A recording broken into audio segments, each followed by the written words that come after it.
Star Wars 7 by 7 episode 2400. Yeah, 2400 episodes. And today we're going to continue our conversation about a test of courage and in particular about forgetting in the High Republic. What does that mean? I will explain.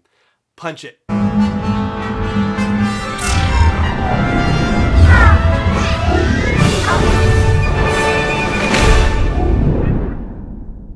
Hey Rebel Rouser, I'm Alan Voivod and this is Star Wars 7 by 7, your daily dose of Star Wars joy, and thank you so much for joining me for it.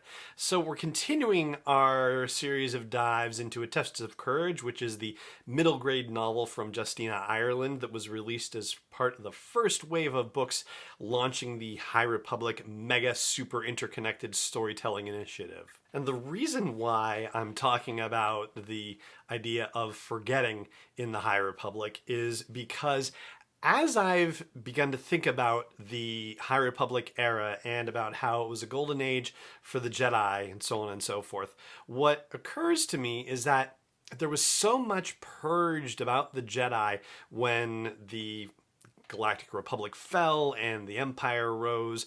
All the efforts to wipe out information about the Jedi, we still don't know the extent of the information that Luke Skywalker was able to gather. As far as we know, it's basically, the wisdom of the books that Rey took possession of when she left Ahch-To at the, second half of The Last Jedi. But it occurred to me that even with all the research that Luke did in the years after the events of Return of the Jedi, there's still a whole lot out there that maybe still exists and that maybe he had also documented in other locations. Maybe there was another repository of information somewhere else. Maybe the Jedi Temple that he had additional information on it. There's a lot that we still don't know. But what got me to thinking about it was some discussion within A Test of Courage, in particular when Vernestra is reflecting on one of Imri's talents.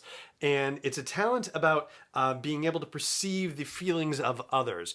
And she describes that as being a rare Force ability. It's not a very common one, but she also reflects that it's a fascinating and amazing time for the Force and for the Jedi. And that theme is kind of echoed from, time to time in Light of the Jedi as well. For example, there's the one Jedi, Elzar Mann, I believe it is, who talks about doing research into new ways that the Jedi can communicate with and interact with the Force. And I think the implication of that is finding new abilities that they can be able to express and put to good use for the galactic population. There's also a force power referred to as Wayfinding, which basically allows a Jedi to meditate on the Force and sense high concentrations of life forms and use that as a means of navigation. And it's described as something that only a very select group of Jedi are able to do this and have been practicing this skill for their entire lives. So it's a rather big deal. And then there's a situation where our four primary protagonists on the planet that they end up on, there's sort of an acidic rain that falls, and as they are looking for shelter prior to the rainfall, Vernestra Rwoh talks about how she is hearing the animals thinking about resting and the plants thinking about burying their roots deep so they don't get washed away, because when this acid rain comes and they don't know that it's coming, she's just sensing that this is what plants and animals are thinking about. It's going to wash away plants that don't have their roots dug deep enough, because it's just going to burn them away. And animals resting because they need to get to shelter so that way they don't get hurt by the rain.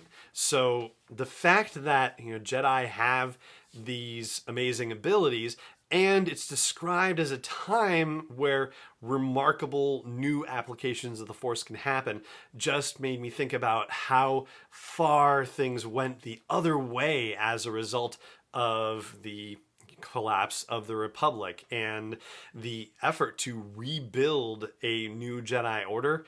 Oh gosh, we still know very little about that. We just know that Luke was doing the best that he could with all the research that he was doing and traveling the galaxy to gather as much information which had been, suppressed, destroyed, horrible things done by Sheev Palpatine along a list of thousands of horrible things. And I think ultimately what it makes me hope for is the possibility of a new golden age for, if not the Jedi, then certainly of light side users of the Force. So sometime a couple of generations ahead of the events of the sequel trilogy, way down the line for the next generation of Star Wars fans, maybe we can get to a place where we can rediscover some of these incredible abilities and see them in a live action situation, which I think would be fantastic. So that is a look at some remarkable Jedi abilities and the fact that the High Republic is an age where remarkable new Jedi abilities are possible, and just the broader scope of Jedi abilities in the time periods we already know about, that we're all familiar with, and so on and so forth. So that's going to do it for today's episode of the show.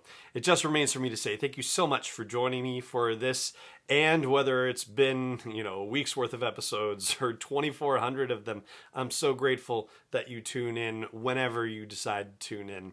Thank you so much for making this an incredible journey every single day, and may the Force be with you wherever in the world you may be. Star Wars 7x7 is not endorsed or sponsored yet by Lucasfilm Limited, Disney, or 20th Century Fox, and is intended for entertainment and information purposes only. Star Wars, the Star Wars logo, all names and pictures of Star Wars characters, vehicles, and any other Star Wars related items are registered trademarks and/or copyrights of Lucasfilm Limited, or their respective trademark and copyright holders. May the Force be with them. All original content is copyright 2021 by Star Wars 7x7. We hope you love it.